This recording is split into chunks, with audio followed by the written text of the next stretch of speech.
পদ্মার নিচে missile city এমন গোপন প্রকল্প বাস্তবায়ন করছে বাংলাদেশ, যা কল্পনাকেও হার মানায়। এই মিসাইল সিটি এমনভাবে তৈরি হচ্ছে যাতে শত্রুপক্ষের নজরদারি এড়িয়ে যেকোনো মুহূর্তে আক্রমণ চালানো যায়। চট্টগ্রাম এবং ঢাকার মাটির নিচে গড়ে তোলা হচ্ছে অত্যাধুনিক এই সামরিক ঘাঁটি। মাটির গভীরে বিশাল এলাকা জুড়ে সামরিক ঘাঁটি তৈরি করেছেন অন্তর্বর্তী সরকারের প্রধান উপদেষ্টা ডক্টর মোহাম্মদ ইউনূস। পাহাড়ি এলাকার নিচে তৈরি করা এই গোপন সামরিক ঘাঁটি যেন রীতিমতো এক শহর।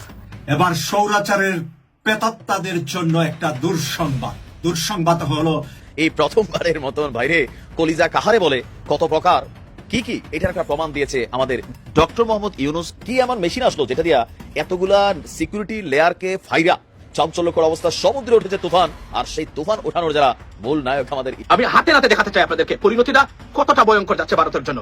ভারতের রুপির মান সর্বনিম্ন এই মুহূর্তে ঐতিহাসিকভাবে। বাংলাদেশ ছোট্ট দেশ হতে পারে, বাট দ্বিতীয় সর্বোচ্চ রেমিটেন্স প্রেরণকারী দেশ হচ্ছে ইন্ডিয়ার কাছে বাংলাদেশ। Imagine that. এটাতে বাংলাদেশের একটা লাভ হয়েছে, সেটা হচ্ছে পুরো জাতি আমরা এক, দেশের প্রশ্নে দেশপ্রেমের জন্য আমরা এক জায়গায় চলে এসেছি। এটা হচ্ছে বাংলাদেশের লাভ। ওদের তো বাথরুম করার পায়খানা নাই, কয়েকদিন হাগার জন্য গুও থাকবে না পেটের মধ্যে, কারণ খাইতে পাবে না তো গু কোত্থেকে আসবে, হাগারও দরকার হবে না, বাথরুমেরও দরকার হবে না। এইভাবে মিথ্যা প্রচার করার জন্য শুভেন্দু অধিকারীর বিরুদ্ধে রাজ্য প্রশাসনের সর্বোচ্চ কর্তা যিনি মমতা ব্যানার্জি কি ব্যবস্থা গ্রহণ করেছেন, কি সুমোটো করেছেন, সেটা আমরা দেখতে চাই। দর্শক, গুরুত্বপূর্ণ একটি ব্রেকিং খবর এইমাত্র বিভিন্ন চ্যানেলে প্রচার হচ্ছে।